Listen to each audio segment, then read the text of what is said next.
그래.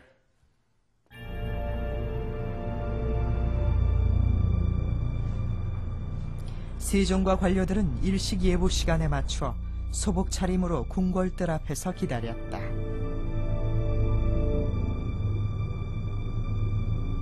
하지만 일식은 예보된 시각보다 15분 뒤에야 일어났다.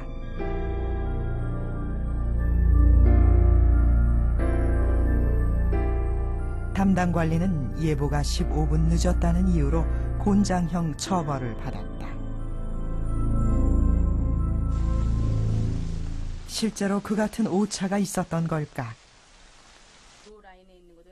천문연구원의 시뮬레이션을 이용하면 그해 일어난 정확한 일식 시간과 정도를 알 수 있다. 지금 기록 보시면 약 77%가 먹혔어. 굉장히 큰 일식이 일어났어요. 예.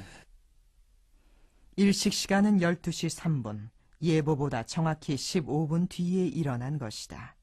그 당시만 해도 우리나라가 스스로 일식을 계산을 못했어요. 그래서 중국 학자들이 계산한 달력을 갖다가 우리가 쓰는 형편이었기 때문에 북경하고 서울하고의 그 경도차가 한 7도 5분, 30분쯤 차이가 나잖아요.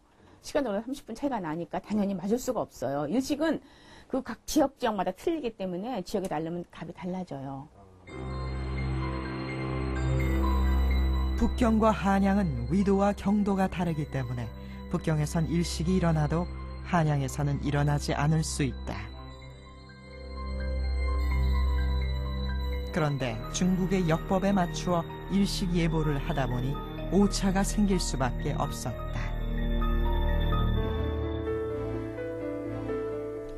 실록에는 일식 예보가 어긋나 담당 관원이 억울하게 처벌받은 기사가 적지 않게 실려있다. 왜 일식과 같은 천문현상 예보를 그토록 중요하게 여긴 걸까? 일식의 의미라고 하는 거는 이제 이 하늘이 왕에게 내리는 경고의 메시지거든요.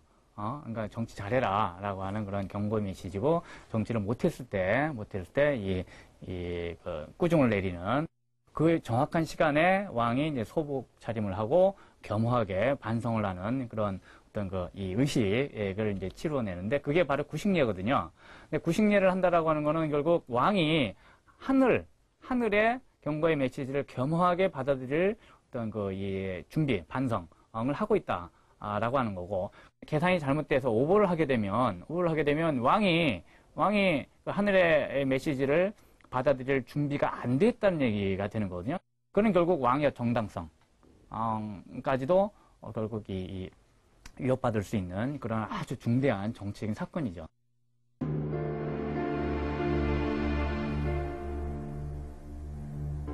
세종 5년에 실시된 과거시험 책문에도 세종의 고민이 잘 드러난다.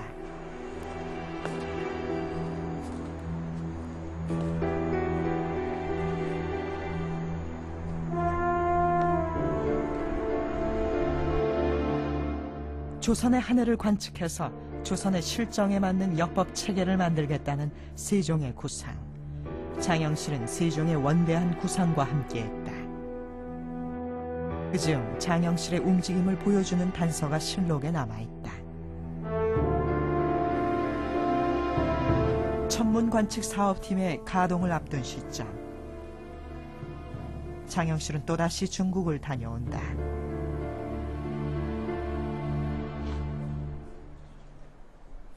사신단을 수행하는 종사관 자격으로 명나라에 다녀오던 중에 요동 땅에 잠시 들렸던 것으로 기록되어 있다.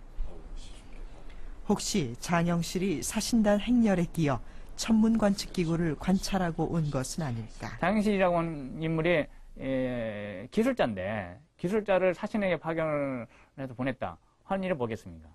가서 천문관측기구, 시계라든가 이런 기술을 이제 배워오는 것 밖에는 장영실에게 주어진 임무가 다른 걸 생각할 수가 없는 거거든요. 장영실이 수시로 중국을 드나들었다는 증거다.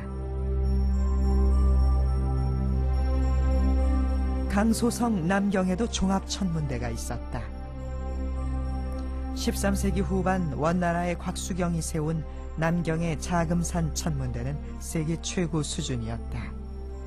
곽수경은 이곳에서 중국 역법 중 가장 정밀한 것으로 알려진 수시력을 만들었다.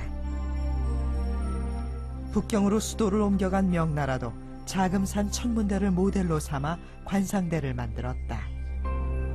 천체의 위치를 관측하는 가니도 곽수경이 아라비아의 천문기구를 참고해서 새롭게 고안한 것이다.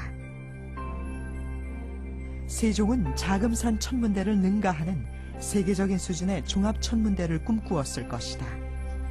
장영실은 그런 세종의 뜻에 따라 당대 최고의 천문학을 접한 것으로 보인다. 세종의 천문사업팀이 본격적으로 가동에 들어간 것은 장영실이 귀국한 직후다. 천문관측기구 제작에 착수한 지 1년 만에 사업팀은 혼천이를 완성한다. 이론팀과 제작실무팀이 합심해서 이루어낸 첫 성과였다. 혼천이는 물레바퀴로 움직이는 시계장치와 천체가 새겨진 기기 등으로 구성되어 있다. 정치는 여기에 기준별에서부터 몇 돈인가를 알 수 있도록 아주 쉽게 제작이 되어 있어요. 그래서 이 혼천이를 가지고 있으면 우리가 실내에서도 천변 현상이나 천체 현상 모든 것을 위치를 우리가 깨달아 알 수가 있죠. 장영실의 손을 거쳐 일성정시의가 완성된 것은 1437년. 일성정시의는 주야 겸용 천체시계다. 낮에는 해를, 밤에는 북극성을 기준 삼아 시간을 잴 수 있다. 모든 별은 북극성을 중심으로 하루에 한 바퀴씩 움직인다. 이것을 24등분하여 별이 1시간 동안 움직이는 각도로 시간을 재는 것이다. 서울 계동의 관천대 유적은 조선의 하늘을 관측하던 간이천문대다. 이 관천대를 만든 것도 천문사업팀이다.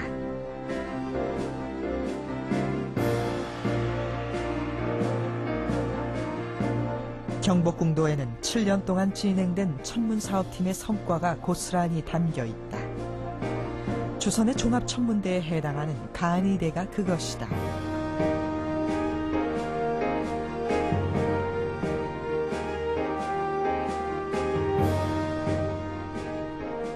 간이대가 설치된 곳은 나라의 경사가 있을 때 잔치를 열던 경회로 북쪽이다.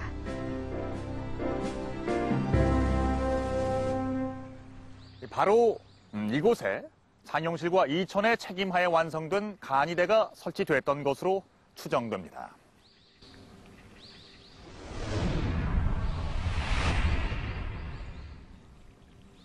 세종실록에 나와 있는 설계 내용을 토대로 복원해 본 것인데요.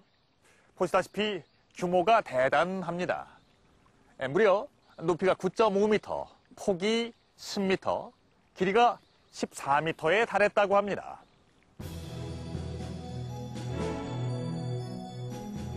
(1438년) 마침내 천문관측기구가 모두 완성됐다.